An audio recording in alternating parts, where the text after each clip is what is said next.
Welcome to Progress in San Diego, Ordinary People Doing Extraordinary Things. I'm your host, Walter Davis. And with me this evening, I have the honor to have Mr. Larry Sundram. Larry is the district governor of this area covering San Diego counties and Imperial County of Rotary International. And it's the Rotary District 5340. Welcome to the show, Larry. Thank you very much, Walter. I'm so sorry for the difficulties we've been having. Larry, first of all, tell me the mission of the Rotary. What is that, Rotary clubs? Rotary is all about service. So primarily service to our communities. And our communities are both the local communities where we live, work, and play, but also the international, the larger international community. And we address a variety of human needs. From education and literacy to hunger, water and sanitation, childhood diseases, disease prevention, maternal health, just a wide variety of human diseases and human conditions. So there is a national, local, and international component to that mission? Absolutely. Rotary International is our parent organization. It's an association of 34,000 clubs. Wow. More clubs than McDonald's has restaurants. Whoa. In 200 countries and areas around the world. And those 34,000 clubs have about 1.3 million members. Wow. Some junior clubs, which we have in colleges and high schools, probably had roughly another 500,000 or so members. So yeah, there's a broad breadth of members everywhere. Wonderful, wonderful. So before we get more into Rotary, can you tell me something about you? Tell me something about your background. Well, I'm an immigrant to the United States, and I'm a very fortunate and lucky individual. I come from a very modest background. To go back enough, far back in my history, my parents were from two different religions in India. And I came into the world at the time of the world's worst ethnic cleansing program. 14 million people were chased across international borders. 1 million were massacred in the streets of India. And my parents literally felt they had to flee the country so they wouldn't be killed. We returned to India when I was about 5. And my earliest memory is following behind my mother, who was scooping up cow dung and putting it in a straw bag. And I had a little bag she had made me, and I was putting cow dung in mine. And we took it to our house and spread it on the floor. So it would be cool at night to sleep on, and it would keep the bugs and the vermin away. And I remember as I walked to school every day, we'd had kids and adults with polio on both sides of the streets, bodies wilted, unable to stand, walk. In my classes, there were kids with metal braces. But I was a very insensitive kid. You know, kids don't really pay attention to their surroundings, and I certainly didn't.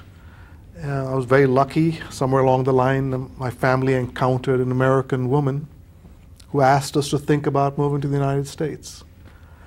And I got here when I was 19. It was the late 60s, you might remember it. Martin Luther King had just been assassinated. Bobby Kennedy had been assassinated. There were protests in the streets with the Vietnam War. But again, I was insensitive. I didn't pay attention to that. What I saw was a great country and lots of opportunities. And I selfishly grabbed every one of them. And I've had a great life. So you left one crisis in India and came right into one here in the United States. I sure did. I sure did. But you saw opportunity and were able to grasp a hold of that. And what happened then? What is your background? Did you go into business? What happened? I went in the Marine Corps after I graduated from college here. And when I came out of the Marine Corps, I started with a Fortune 500 company and worked my way through that over 21 years with the first company. And then I was recruited away by another big company, and eventually ran a very large business for them with about $4 billion in assets and $2 billion in revenue, and about 6,000 odd employees across the United States. And when that assignment came to an end, I started up two businesses. one in Pennsylvania and one in California. And I retired when I was about 52 and wanted to move to the best place in the world, and I thought that was San Diego, and that's where I came. Wonderful. Well, we're glad you chose San Diego. Me too. And so then tell me, how did you then first become acquainted with Rotary? Well, ironically, I'd never heard of Rotary before. And one day I was getting my car fixed, and the guy who was fixing my car began to ask me about me and what I was doing here. And I told him I was retired, and he said, someone like you should be in Rotary. And he said to me, someone like you should be a Rotarian. And given the religious experiences I had had, I said, I'm not interested in being a Unitarian, a Rastafarian, or a Rotarian. And he said, no, Rotary is different. And he invited me out to lunch. And that's how most Rotarians kind of find out about Rotary. Someone invites them into a club. And I checked it out for a while. I went to a couple of other Rotary clubs. I felt very much at home. These were nice people, variety of occupations. We had in our club at that time judges, school superintendent, chiefs of police. We had people who repaired TV sets. We had a young person there. We had females there. We had a Latino in the club. So a very diverse group of people in a variety of occupations, ethnicities, and as well as males and females. And I thought they reflected the community, and I wanted to be part of that. Wonderful, wonderful.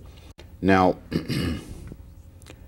can you tell us briefly how Rotary started? It started in the Midwest, did it not? Or where did Rotary started in Chicago. Chicago, In 1905, there was a lawyer, a young lawyer, and obviously, like most young people, he was trying to get a business going, his own business. He was lonely in a big city of Chicago in 1905. And he gathered 4 people around him. And they began to meet at each other's offices. And that's how the word Rotary came out. They rotated meetings at different people's offices. And their very first project, their service project that Rotary is all about, was actually building a restroom in the city of Chicago. Because the city of Chicago was so crowded, there was no place for people to go to the bathrooms. If you can imagine the city of Chicago with dirt streets. So they ended up building that comfort station, as it was called, so people could use that. And from that, Rotary began to grow very rapidly. It started in Chicago. Eventually, the second club was in San Francisco. The third club was in Oakland. The fourth club was in Seattle, and then Los Angeles. And we in San Diego are actually the 33rd club in Rotary. We're one of the oldest clubs in the world. We got started in 1911. Matter of fact, this year is our 100th anniversary. Wow. And the way that happened was a young fellow by the name of Ernie Shields. He tried to join the Rotary Club of Chicago, and he was in the construction business, and things didn't work out for him. He moved to San Diego. And if you think about San Diego at that time, it had about 39,000 people. Most of the streets were unpaved. You could buy a lot in Point Loma for about $800. Much of the waterfront was smelly mudflats. And Ernie Shields and 12 of his friends met in the basement of what is now the U.S. Grant Hotel, and thought they would petition and ask the Rotary International to recognize them as a Rotary Club. Now, what's amazing about that is much of what you see in San Diego today grew out of that Rotary Club. Now, what do I mean by that? When you go to the waterfront, just gorgeous waterfront, that was the plan of Al Capps. Al Capps was the mayor of San Diego and a Rotarian. If you go to Balboa Park today, you'll see the gorgeous Spreckles Pavilion. John Spreckles was a Rotarian. The trolley, the beautiful red trolley we have, much of the idea for that and most of the lines were initially laid out by Spreckles. Wow. You drive the streets, Fletcher Parkway, Kettner Boulevard, all Rotarians. Scripps Institute of Oceanography, Scripps was a Rotarian. So the great people that came to San Diego, the entrepreneurs, the businessmen, community-minded, helped build the city.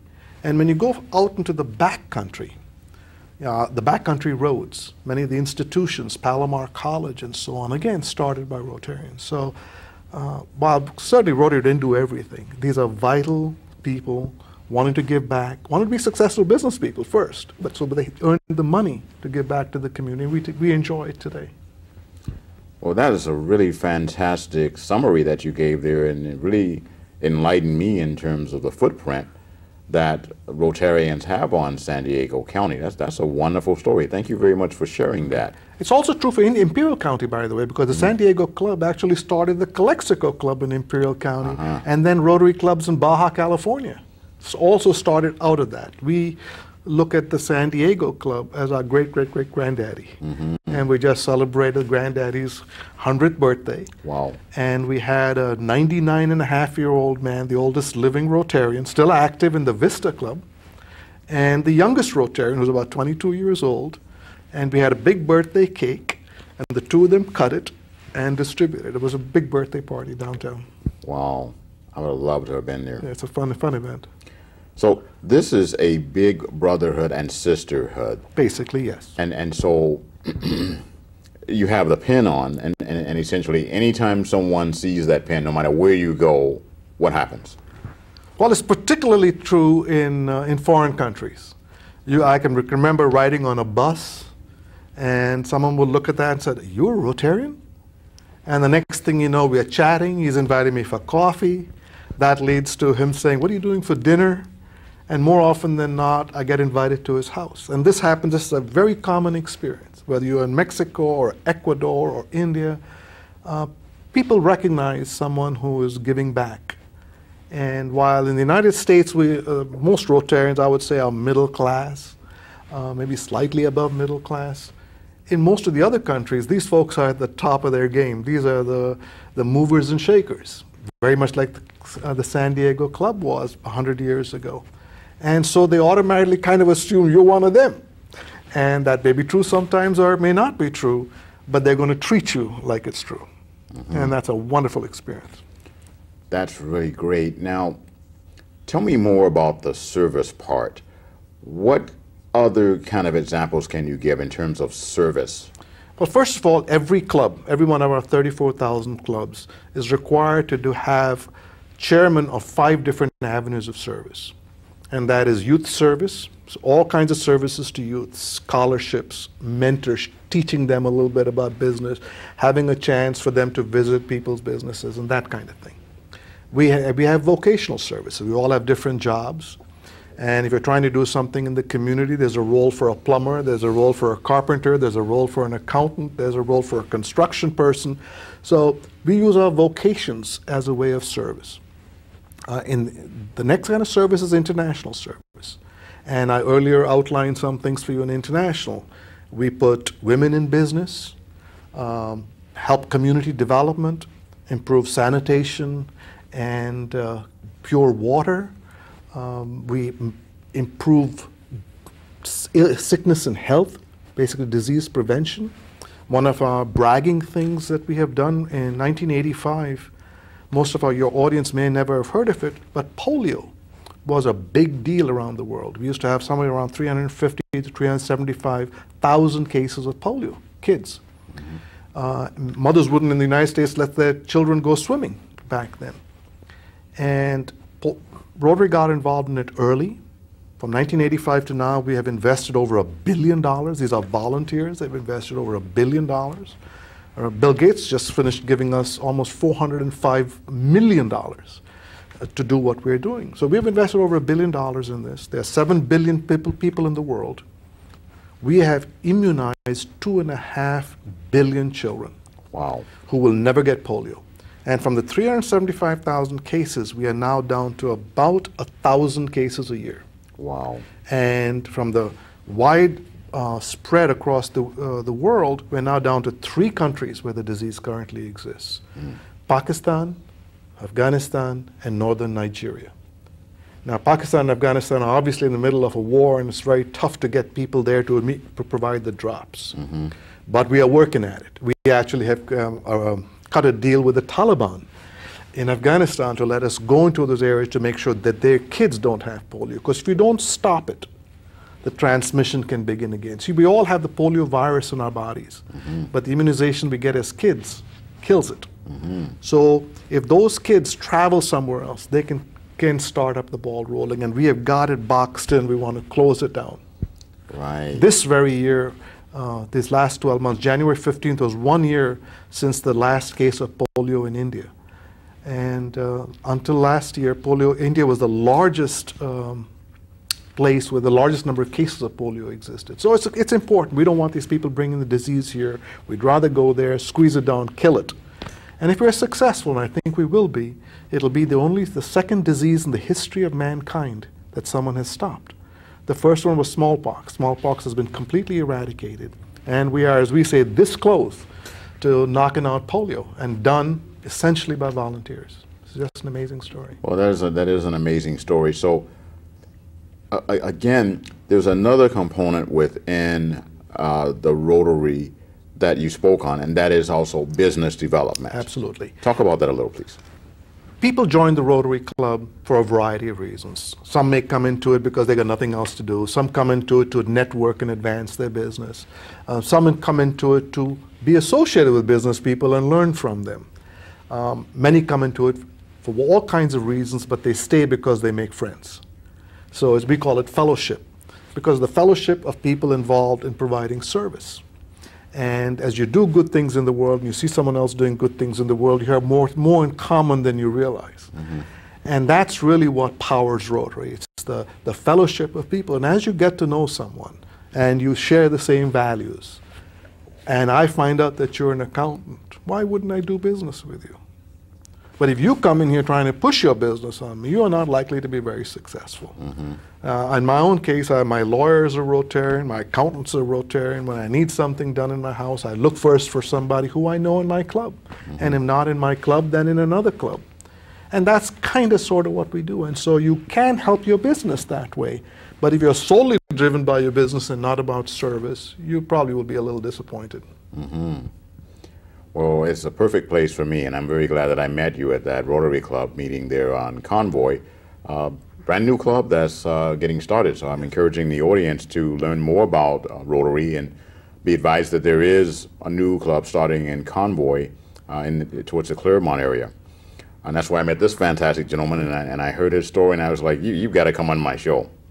So I grabbed him right away, and I'm so glad you took time from your busy schedule to come and spend some time with us today.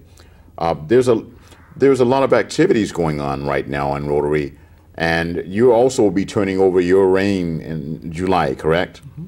Can you talk a little bit about what's happening right now in the Rotary? Sure. Here in San Diego? The way Rotary is organized, everything from our president. Rotary is organized by a president, 532 district governors, 34,000 clubs with presidents. All of us, all the club presidents, all the district governors, and the president of Rotary International only get to serve 1 year. They start on July the 1st and they end on June 30th. The advantage of this is you get new blood constantly coming in and having a chance to try out new ideas. Mm-hmm. And whether those people are young, we have very young presidents, and sometimes we have very old presidents. The last president of my club was 86 years old. He had been a member of our club for 25 years and was too busy to assume the responsibilities. And after he did it, he said to me, that was the best year of my life. So it does give new people, don't have to necessarily be young, to come in and bring just new ideas to the organization. It keeps it fresh. The 532 governors are brought every year to San Diego, and they're all trained for a week. And the best and brightest in Rotary come and teach them about how to be a good district governor. They then go back to their districts, 532 of them all over the world, and train 34,000 people to be club presidents. That's what we're about right now, and all of that takes place this week in San Diego. So you're saying that people from all over the world come to San Diego for their training to be governors? It looks like international, we actually do simultaneous translation in 9 languages as we're teaching them. The current president of Rotary International is from India. Our president for next year, who's already been selected, is from Japan. The one after that will be from the United States. And we hold our annual meetings, our annual conventions in different parts of the world. This year in May it will be in Bangkok. The next year it will be in Lisbon, and like that. So it's an extraordinarily international organization. You think about all the conflict in the world. In Rotary clubs, Arabs and Jews meet.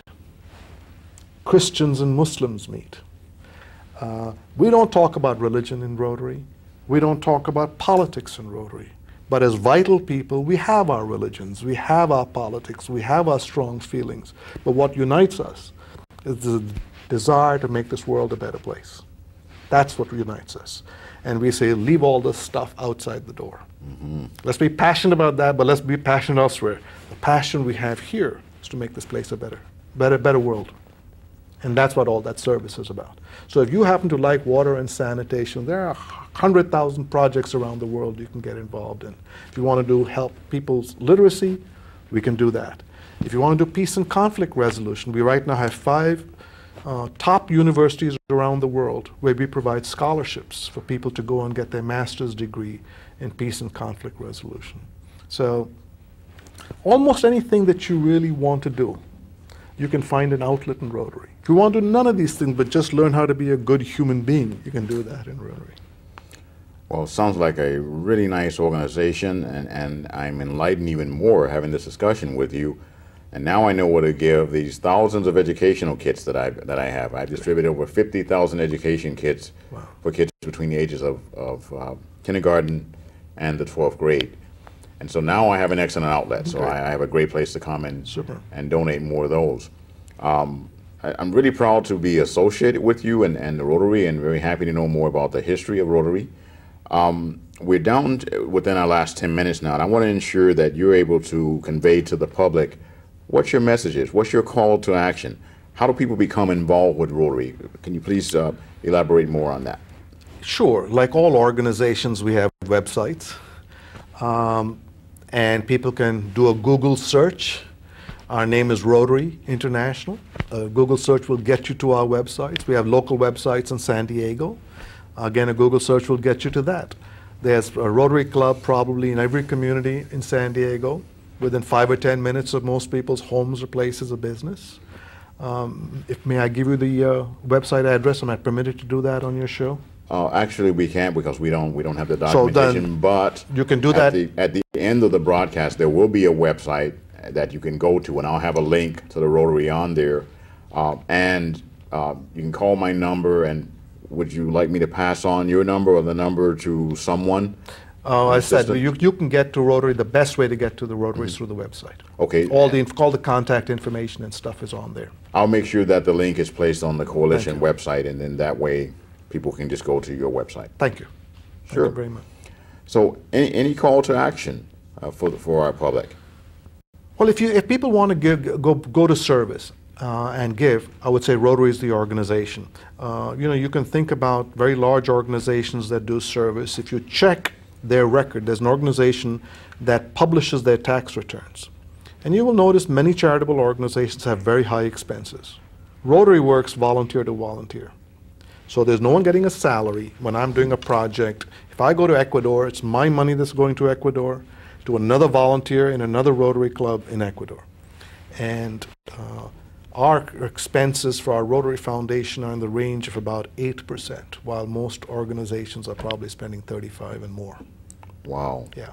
Very admirable. Again, I don't know why I didn't know much more about the Rotary. It seems... well, one of our problems has been over the years is that we have not broadcast what we do. We don't take big ads on, we've never taken big ads on television. We don't go about beating our chest over what we do. Many people don't even know we're involved in polio, or that polio is on the verge of being eradicated. It's probably the biggest thing anyone's ever, as I said, second disease in the world. I'm not sure that was a right strategy, and we need to find a way to do it. But as a volunteer organization trying to do good in the world, we don't have lots of dollars that we want to waste on advertising either. There are children that need to be healed, pure water that needs to be mined, diseases that need to get prevented, and that's where we spend the bulk of our dollars. And we are thinking about whether there are better ways to communicate. Things like Facebook and LinkedIn now provide us cheap alternatives to connect with each other as well and get that message out. And believe me, we are doing the best we can to take advantage of it. You know, I think about places in Africa that the average woman in a village in Africa has to walk 6 miles to get water. And the only water she gets is what she can carry on her shoulders. Typically, that's about 50 pounds of water. And after that, you walk in the hot sun or the sands 6 miles each way to get the water. The water you get home is not pure. And kids get sick with it. And when kids are sick, mama is not going to work. And the girls are not going to go to school. So Rotary digs a lot of wells and treats the water so that they get good, clean water to reduce disease and so on. Well, wonderful, and thank you so much for coming to share this great information with our audience. And I want to have you back and have other members of Rotary come on to my shows. And I'd like to really help you get that word out in many different ways. Thank you very much, Walter. I want to thank the audience for joining us this evening. And I want to remind you that we're here every Sunday at 5 p.m., Progress in San Diego. And we also have Marilyn McLeod Show, Consider the Possibilities, coming on every Wednesday at 6 p.m. We have on Thursdays on Time Warner, we have Southern California Showcase with Joe Stevens, and we have Living Tools in production now. And another new show will be starting very soon called Let's Talk About Love with Rick Ireton. And George Ziegler has the production called Living Tools. And so we're focused on very positive stories here in the community. We're focused on things concerning human rights and social justice and the environment. We hope that you'll let people know that we're out here and broadcasting. We're also on direct TV now, so we're reaching millions of people around the world. We have a live interactive broadcast that you can take advantage of, and you can become part of our studio audience and learn to volunteer for our television crews and learn the art of television production as well as radio production. I want to thank you once again for joining us. It's really been a pleasure. I hope that you've gotten something out of this interview and that you'll become involved with Rotary International. It is certainly a worthwhile cause and something that we should all support. Thank you very much for joining us, and thank you, sir. Thank you, Walter. Good to see you.